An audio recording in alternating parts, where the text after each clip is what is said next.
thrilled to have back here in person. Great to see this man in the flesh. Clifford the Big Red Dog is available now in theaters and on Paramount Plus. David Alan Grier, how are you, sir? Rich, it's so great to be back in the studio. Thank you. I like being here in person. Last time I think we spoke via phone. Indeed. Something. On the phone. Pandemic conversation. Yeah, it's never as good as being in the studio. Well, we missed you, and it's okay if you want to admit. Did your coffee mug break, and you wanted No. you wanted a new one? And No, okay. You don't know me at all. I have to have backups. It's not about breaking. No, it's like there's a ceramic depth chart. Oh yeah. I guess so. I'm gonna be too deep. You'll be too deep, just in case something happens. That's the way you like to play defense. The too deep mug. Plan B. Plan B, always plan B. I appreciate that. Mm-hmm. And I feel that my mug love was questioned. Oh boy. By certain listeners, viewers. Okay. But I was speaking from the heart, man. Come on. Okay. We don't have to revisit it. But yes, it's still one of my top mugs. Okay, fantastic. Yes. Well, I'm thrilled that you are here. Greatly appreciated. So does my entire family. Whoa. I don't know if you're aware, Yes. if you've read your reviews for Clifford the Big Red Dog. Oh. That is available now in theaters and on Paramount Plus. But my 8-year-old daughter called it the greatest movie she's seen in her life.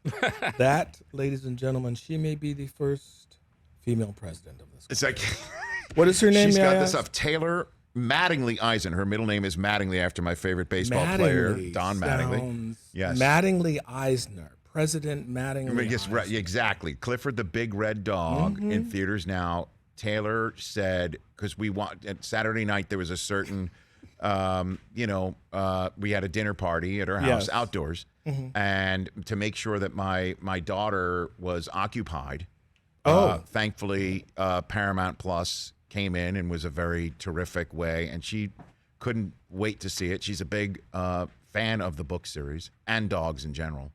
And now David Alan Grier. Thank you. So is my daughter, but she's 13 and a half. So she was not interested in Clifford. That's for children.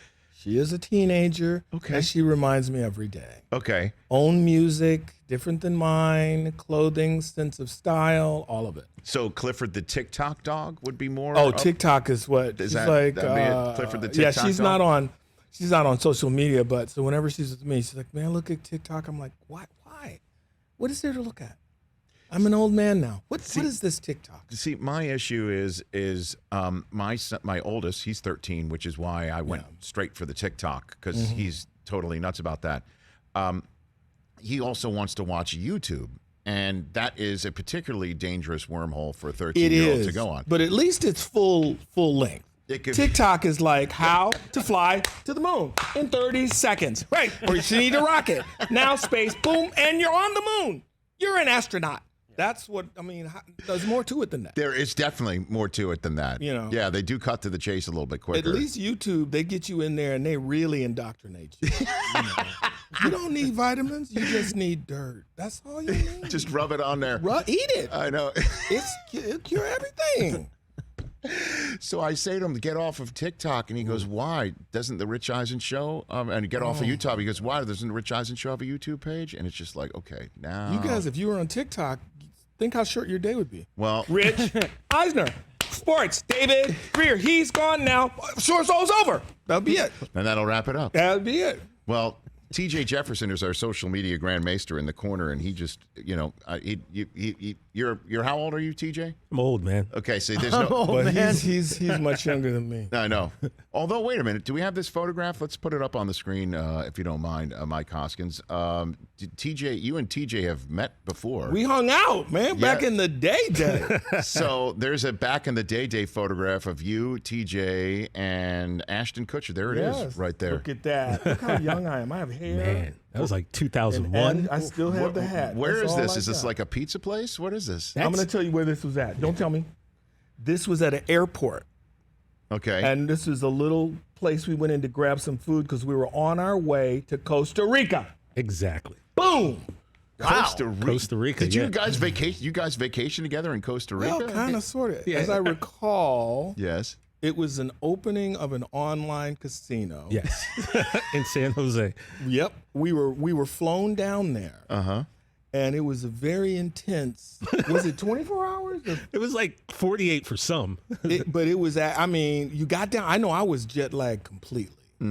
I was so jet lagged, and I fell down these stone steps, like slipped, because they were all stone, and it was like kind of raining. Yeah. And I was like, oh my God. Under normal circumstances, I would have got in bed, but I just piled on the Advil and woo! Midnight sky partying. Yeah. Was that your recollection too, TJ? I just remember it was, a lot of people flew down Friday. Yeah. My crew kind of flew down, and we met up with Dag in the airport. It was like either Friday night or Saturday morning. So everyone there had a full night partying before we got there. And from what I understand, it was quite the spectacle. We got it in. I remember they said there was like one complimentary thing. You could go like, what do you call it when you on the wire thing and then zip lining? Zip lining. What the hell? You could go in the rock jungles. Climbing, or you had to pick one. So I chose the zip line. Okay. And I made it. I made it through, but it was zip lining in the jungle. Well, they took you all the way up in the very top, and we went the first one. I was like, cool, that was fun. They were like, nah, man, you got 5 more because you got to go all the way down. Zipping, zipping, all the way down. Yeah, like you would go and then you would stop. On a little pad or something. God. Yeah, it was fun. It was a good trip. David Alan Grier here on the Rich Eisen Show, here in person. Clifford the Big Red Dog, available now in theaters and on Paramount Plus. Joe Pickett is a new drama series that's exclusively on Spectrum starting next month. We'll hit on that in a second. And that photograph, I saw you had a Red Wings lid on. Well, I'm from Detroit. I do know that, sir. And First of all, people are watching. You're a Michigan man. Yes. I mean, come on, you know how we do. I do know that. First of all, folks don't know we were sharing the love for Michigan football, man. For Michigan to lose to Michigan State was so horrifying. It was. The only thing that made it right is when the rankings came out 2 weeks later. We were one up in front of them. I don't know how that happened. I'll tell you how it happened. How does it happen? Okay, Michigan State got so up to play Michigan, because people, unless you're in Michigan or you're an alumni, you don't understand. There's only 2 games in the whole season. Michigan State, Ohio State. Correct. Ohio State is everything. Yes. Right under that is Michigan State, our arch rivals. It was a really good game. I mean, halfway through, I thought, we got this. Right. I was tweeting snarky stuff. They snuck us, but it's what I heard a guy on radio say it was the best loss Michigan could ever have had. Why is that? Because the next week, when Michigan State was routed by Purdue, a much lower ranked team, that meant more than our almost win, yet we still lost to Michigan. Michigan State. That's why we were ranked 1 slot higher. And of course, only someone with a Michigan degree, not a Michigan State degree, could figure that out. Clearly, of course. Right? We understand that. Of course. So, but why are you tweeting out during a game, David Alan Grier? That's what I do. That's what I do. Yes, but premature too. You should know better. Nah, premature too. Like if I were a boxer, it'd be round 1. Woo! Knockout, baby. 2 seconds later, I don't know. I should have. He was a good fighter, I know. Yeah. That's what you're. I have to. It was too much because I like to Jamil Hill. I like to nag and. Well, really... she's smoked cigars in her Michigan State jerseys after beating Michigan. Yes. Like she is the one that I would want to. She started it. Well, she always does when it comes to state, but kind of bringing it all full circle of what you're saying is that Michigan is Michigan State's Super Bowl, and Ohio State is Michigan's Super Bowl. The problem is for Michigan, is that Super Bowl's been lost a lot lately. Well, I don't expect them to win this year. So let's just be honest. So are you going to tweet out during that game too? Well, yeah, because I know what that's going to be. I know what that's going to be. So I could either go one or 2 ways. How are you going to do this? Tweet my real feeling, which is depression. It's over. It's over. It's over. It's over. Or just blind euphoria, which is I can't even think just about that. What we want to do. We don't want to win. See, we want to prime you guys up for next year we knock you out, you know. But that's harder. That's harder to maintain. It is, because it's a year-long maintenance. Thank you. You'd rather just get it out of the way in 4 quarters. Yeah, I don't. See, I love my family very much. I feel like I'm a family man. I've got this best dad ever sign that I received 2 Father's Days ago, and I'm on like a Gehrig-like streak, a Ripken-like streak as best dad ever. But on those Saturdays recently, those Michigan, Ohio State Saturdays, is when I really throw myself into my love of family, where I have to, around the first and second quarter, think, you know what, football's not everything. Oh, God. You know, my kids love me. I love my kids. So close. You know, I know that. What about our coach? Is it true he's paying the university to coach? Because they said, bro, you got to give back all the money. All you keep is that damn jacket. And his khakis. Ooh. Yeah.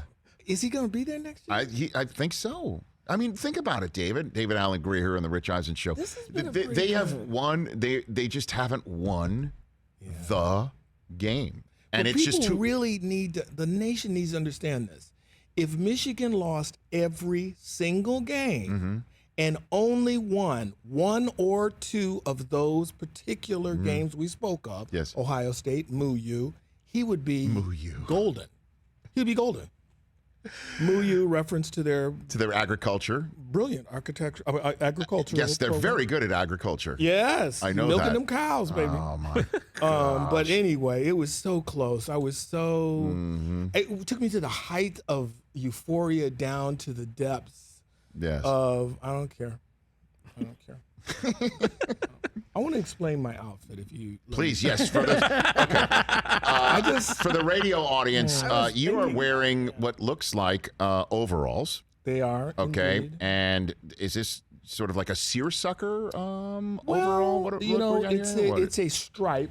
Okay, it is not what they would call a railroad stripe because it's a little wider. Okay, an engineer type denim jacket. Yes. Open road hat. My full beard. I went to pick my daughter up from school, and it was like, the scene from the Shirley Temple Heidi, when Grandpa's lost in the snow, and she's in the house celebrating Christmas with the rich white folks. He's like, Heidi, Heidi, and she can't hear him, and he's all lost in the snowstorm. That's how I felt. That's how I felt, That's how far away my world is to my daughter at this point. It's just. But anyway, this is what I really wear.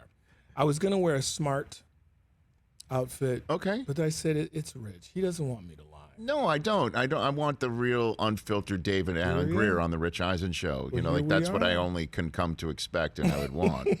And so yes, I haven't like tried to circle around and give you that movie plug. It's funny you mentioned Michigan. Okay. Clifford, by the way. I didn't do that. I didn't do any of that stuff. No, you could if you'd like. No, it's good. The movie's there. Movie's definitely there. It's hugely popular. It is. David. Listen, I'm just happy to be in a flick. It was pre-pandemic. I say that because, to do a movie back then, that was the old days. They just came and picked you up. You didn't have to get up in the morning and do the survey, the health survey. Right. You didn't have to get tested. None of that. We just rolled in the car, face naked, laughing, coughing. And so you did this all together? So were you with John Cleese at some point in time? At one point I was. I don't think he knew. There's a scene that we did. There was a big finale of the film. Right. Down at the river. Yes. And everybody, all the quote stars were there, but over a maybe 2-acre area, landmass. So yes, I was there with John, but not there with John. Got it. And Rosie, sure, Keenan, all of them. They were over there. They were over there. Yes. Why were you? Well, I play the how do you say it? The put upon building super. And that's where they're hiding Clifford. So there's a lot of, what was that noise? Hold on, you hear something? Why does it smell funny in here? Stuff like that. Yes, right. Okay. And so that's that. Yes. Okay. And I was true to my storyline. So we couldn't just like go and hang out. Okay. And it was very regimented too, because that was a day where we had to get this shot by a certain period of time, and it was all cordoned off in New York. Okay, so when it comes to being a put upon super, you're a method actor, is what you're basically saying. Absolutely. Like you're always in your role. I was pretty much. I was, and I love shooting in New York. Shooting in New York is the best. Of course, that's a big hotel. It was awesome. It was back when they would bring the rooms, like the room service would come in, right? And they would just like touch your food. You know what I mean? Back in the day. So who was your comedic influence? Honestly? Yes, please. Comedy is generational. Mm-hmm. And I remember when I was really young, I saw Richard Pryor on the Ed Sullivan Show. Now, let me preface this by saying most of my young life is I would watch the Mike Douglas Show every day after school with my mom. Mm-hmm. And, Mike would have like Georgie Jessel, who was a guy, he might as well have been an alien, a foreign body. Sure. Because he would come on with this uniform. Mm-hmm. He wasn't in the Army, but he said, I'm the Toastmaster General. And I was like, what? Okay. Got it. And he would tell these jokes that they weren't funny. He had a weird voice too. And no, there was no semblance of comedy. Mm-hmm. I didn't get it. And Richard Pryor was the first comic who I saw that made me laugh, and he was talking to me, about my world. So that was. Did you ever cross paths with him? You ever meet him? I didn't want to. Really? Yeah, because I remember one time I did a play with Lynette McKee. Mm-hmm. And, she did Which Way Is Up with Richard Pryor. And she would go, oh, my God, Richard would love you, David. He would either love you or hate you. And I was like, okay, well, then we don't need him. Dude, if it's a coin flip, then I'm good. I'm good. But he was absolutely my idol. Right. Flip Wilson also was huge. And albums back then. Of course. Because I remember, this is all old-timey stuff, but we had an annual paper drive, Schultz Elementary School in Detroit. Whoever brought up the biggest pile, they measured it. We would, as an award, we get to play part of Flip Wilson's album in class, Cowboys and Colored People. It was a big day at Schultz Elementary School. Mm-hmm. So yes, Flip Wilson was huge, very huge. And those two guys. And your favorite in living color set bit that you have? I'm gonna say today. Because I'm sure you're asked that a lot. Right. I might have even asked you that in the previous segment. I'll tell you, Jamie Foxx and we did this sketch with James Brown. And, I love James Brown. I grew up idolizing him. And when he died, I was like, wow. I was at home, I was going, man, I wish I could have. And I caught myself. I go, I did meet James Brown. We worked together. Mm-hmm. So James Brown came in and his hair was permed. And they said, whatever you do, his wife, the wife at that time, was his hairdresser. They said, whatever you do not touch Mr. Brown's hair. This was a sketch about us up his hair. So the whole, and they said, Mr. Brown. You couldn't call him James, JJ, B Money. It was Mr. Brown. And do not touch his hair. So I was really scared. And it was. So did he not know the construct of the bit or at all? I think someone told him at some point. Maybe not read the script, but he was. He's James Brown. Yeah. They just would come in and whisper like, "Okay, so when they go, you can get up, you can do your dance and walk out. All right, then, let's do it." And so we would do the thing, and I would pantomime touching his hair, and I was supposed to clip it, and they gave me the hair. But every time I got close to him, he would like jump, and I'd be like, Mr. Brown, please excuse me, Mr. Brown. So it was fraught with tension. It wasn't enjoyable, but at the end of the day, I met James Brown and worked with him. Okay, but you never did, in fact, touch his hair. I didn't touch him. I was instructed not to. Wow. I was instructed not to, but in hindsight. It was historic, and I went back and I watched it, and it was funny because I know the backstory. Okay. Maybe not so much to people. That's a different kind of funny. So then what's the one that was most enjoyable for you then? I remember one Homie the Clown in which Homie joins the circus, and I was the good clown trying to show Damon how his clown was a bad clown because he didn't have the right clown attitude. So I would come in, and the whole time it was really fun. It was fun because I kept making Damon laugh because I had the concentration of a Robert De Niro for that particular sketch. I was Goofy the Clown to my shoes. So the whole day I was like, okie dokie, homie. Right. You know, I can tell you how to really be funny. Oh, that's a bad doobie. You want to be a good clown, you got to laugh like me. You know, and Damon would be like, man, you don't get out my face. You know, and I was like, are we on break now, homie? You know, it was just really fun. It was fun, and I did this walk. You know, it was very funny. To me, it was fun to do. Do you still get residual checks from that? What's probably akin to the check you just showed. Did you? Really? So you did see my residuals? Yes, okay. I've gotten plenty of those. But you know, the thing was, technically, when In Living Color was on the air, yes, Foxx claimed legally that they were not a real network. And they said that at the time because that affected how residuals were paid. Because of the number of what Exactly. of The O&Os that they percentage. had and whatever. And Yeah, so we got a affiliates. lot of very sketchy, less than $1. Oh, my After a while, I mean, God. it's been 800 years. But I think most people, like we did, you know, when I was a little kid, I was like, you know, the dude who was on Sky King, he must be a trillionaire. Because I'm watching it, and they're like, nope, you know. What? Donna Reed? Sure. She's a trillionaire, you know. No, not so much. No residual. Clifford the Big Red Dog, available now in theaters and on Paramount Plus. Spectrum Originals new drama series, Joe Pickett. Check it out with my friend David Allen Grier, premiering December 6th exclusively on Spectrum. At David Allen Grier on Instagram and definitely on Twitter, where he's going to be sending out that premature first quarter tweet of Go Blue when it's 3-0 in the it's big gonna house. be. I'm going immediately. Okay, I can't wait. It's to see our that. time, baby. Woo! Yes, I'm going all in. I don't care. By the way, that's the new drop on this show. All next week when we're previewing Michigan, Ohio State. Oh my I God. need that. It's our time, baby. Is it next week? It is next Saturday.